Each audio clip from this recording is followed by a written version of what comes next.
Assalamualaikum warahmatullahi wabarakatuh. Perkenalkan nama saya Abdul Fauzi Dewantoro. Jadi di sini saya ingin mempresentasikan tentang penggunaan huruf dan penulisan kata dalam bahasa Indonesia. Yang pertama ada daftar isi penggunaan huruf, yaitu ada huruf kapital, fungsi dan penggunaannya, huruf miring, kapan digunakan dan contohnya, penulisan singkatan, akronim, dan angka dalam teks ilmiah. Yang kedua ada penulisan kata, yaitu kata dasar dan kata turunan, gabungan kata atau kata majemuk, kata depan, di, ke, dari, dan penggunaannya. Yang terakhir ada kata serapan dan ejaan yang disesuaikan.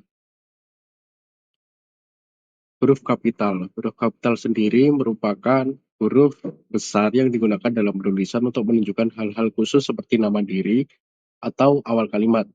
Fungsi yaitu menandai awal kalimat, menuliskan nama orang, tempat, atau lembaga, menuliskan gelar, jabatan, atau pangkat, menuliskan nama hari, bulan, dan peristiwa sejarah. Contoh, Siti belajar di Universitas Airlangga setiap Senin. Huruf miring. Huruf miring adalah huruf yang dicetak miring untuk memberi penekanan atau menandai kata tertentu dalam tulisan. Fungsinya yaitu menulis judul, film, buku, atau karya seni. Menegaskan kata atau istilah penting, menulis istilah asing yang belum diserap. Contoh, saya menonton film Laskar Pelangi. Penulisan singkatan, akronim, dan angka. Pengertian, aturan yang mengatur cara menulis singkatan, akronim, dan angka agar sesuai kaidah kebahasaan Indonesia. Fungsi singkatan yaitu mempersingkat bentuk kata agar efisien. Akronim memudahkan penyebutan istilah panjang, angka menyesuaikan penulisan bilangan dalam teks ilmiah. Contoh, DR titik doktor, S titik H besar titik sarjana hukum, lapas lembaga pemasyarakatan, populasi mencapai 120 orang. Kata dasar dan kata turunan. Kata dasar adalah bentuk asli kata yang belum mendapatkan imbuhan. Kata turunan, kata dasar yang mendapat imbuhan yaitu berupa awalan, sisipan, atau akhiran.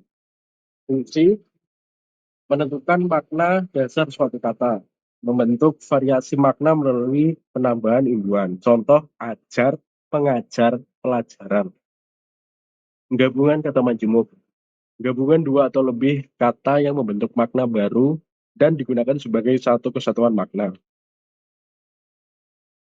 Fungsi membentuk konsep atau makna baru yang tidak dimiliki kata tunggal. Contoh, rumah sakit, orang tua, dan tanggung jawab.